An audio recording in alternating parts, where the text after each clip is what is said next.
আপনার টাকা আছে তাহলে রাজনীতি করতে যান, আর কোনো কর্মীকে আমার মতো অংশ নেই। দুধ দিয়ে গোসল করে রাজনীতি ছেড়েছেন এক যুবদল নেতা। এ সময় দলের কর্মীদের উদ্দেশ্যে তিনি বলেন, জীবনে যদি টাকা না থাকে, মামু খালু না থাকে, শ্বশুর বাড়ির পাওয়ার না থাকে, তাহলে তারা রাজনীতি করেন না। যার মামু খালা আছে, টাকা আছে, তারা রাজনীতি যান, না আমার মতন অবস্থা হইবেন। মোহাম্মদ হোসেন মিয়া নামে ওই ব্যক্তি চাঁদপুরের মতলব উত্তর উপজেলা কালাকান্দা ইউনিয়নের যুবদলের সদস্য।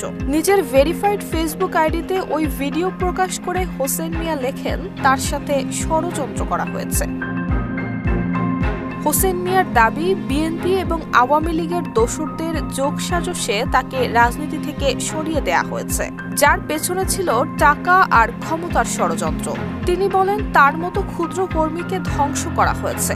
ওই পোস্টে তিনি সকল প্রকার রাজনীতি থেকে নিজেকে সরিয়ে নেয়ার ঘোষণা দিয়েছেন।